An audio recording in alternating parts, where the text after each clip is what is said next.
तो जैसा कि आपने कुछ वीडियोस के नीचे लिखा देखा होगा कि गेट रेडी विद मी। और भाई साहब कैसे होता है गेट रेडी विद मी, मतलब कि कैसे? अब जिस टाइम पे तुम तैयार हो रहे हो मुझे नहीं होना उस टाइम पे तैयार, और वैसे भी सब अपना अपना तैयार होते हैं, कोई गेट रेडी विद मी नहीं होता, ठीक है ना? तो इसलिए कैप्शन है सोच समझ कर लॉजिकली डाला करो। तो आज हमने जाना था एक दावत पे, और दावत पे जाने के लिए जैसे हम घर से निकले तो इतना कोई ट्रैफिक था ना कि ऐसा लग रहा था कि पूरे पाकिस्तान की आवाम ने उसी सड़क पे आके खड़ी हो गई है जहाँ से हमने गुजर के जाना है। ऊपर से भूख इतनी लग रही थी और ऊपर से खाने की दुकानें नज़र आ रही थी कि ना बेसब्रा हो रहा था सब कुछ, लेकिन फिर भी हमने सब्र करके शुक्र किया। और दूसरी ये बात कि यार दूसरों को खुश करना छोड़ दें, क्योंकि लोग जो है ना वो आपसे कभी खुश नहीं होते हैं, आप जो मर्ज़ी कर लें। इसलिए आप अपने ऊपर तवज्जो दें, अपने आप को खुश रखना सीखें।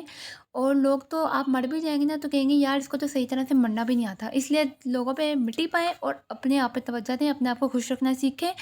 तो दूसरा ये कि बच्चों को दावत पे लेके जाना एक बहुत बड़ा महाज़ का काम होता है, क्योंकि बच्चे अक्सर ऐसी जगहों पे जाके आउट ऑफ कंट्रोल हो जाते हैं। तो यहाँ पे जी खाना-शाना रेडी था और सब कुछ एंडिंग पे था, फिनिशिंग हो रही थी। बच्चे जो हैं वेट कर रहे थे पप्पो के आने का, क्योंकि उनके आने पे ही खाना जो है वो स्टार्ट होना था।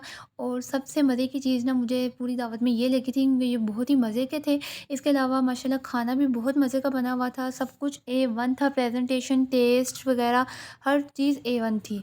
बहुत मज़ा आया खाने का, मतलब जितनी की भूख लगी हुई थी ना, खाने ने हक अदा कर दिया उस भूख का। मतलब जितना सब्र किया ना, कहते हैं ना सब्र का फल मीठा होता है, लेकिन यहाँ पे सब्र का फल हमारा नमकीन था। नमकीन के बाद जो है ना वो हमने फिर मीठा खाया था। तो सब कुछ बहरहाल ए-वन था। आम तौर पे कहा जाता है कि लेडीज़ फर्स्ट, लेकिन भाई यहाँ पे उल्टा हो गया। यहाँ पे पहले जेंट्स फर्स्ट हो गया। हम लोगों ने क्योंकि बच्चों को भी खाना खिलाना था, इसलिए हमने कहा पहले जेंट्स खा लें, उसके बाद हम लोग आराम सुकून से बैठ के तसल्ली से खाएँगे, ताकि हमें कोई भी तंग ना करे, क्योंकि खाने के दौरान उठ-उठ के बार-बार किसी को कोई चीज़ पकड़ाने ना बहुत इरिटेट होता है, ठीक है बंदा।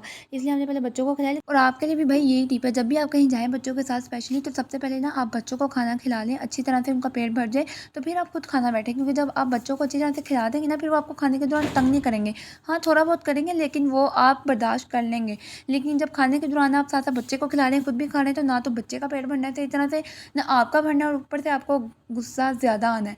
उसके बाद बारबेक्यू का भी प्लान था लेट नाइट, वो भी हमने किया, वो भी बहुत मज़े के बने हुए थे। और फिर जब सब कुछ एंड पे खा पी लिया, फिर उसके बाद हम लोग निकल गए थे, जिसे आप कह लें गर्ल्स हैंग आउट या गर्ल्स नाइट आउट जिसे आप कह सकते हैं। तो आवारागर्दी बिल्कुल भी नहीं करने गए थे हम लोग। हम लोग बस वैसे ही फ्रेशन अप होने गए थे बाहर। तो बच्चे जो थे वो घर पे थे, बस एक दो बच्चे साथ चिपक गए थे हमारे, इनको भनक लगी थी कि ये लोग जा रहे हैं बाहर।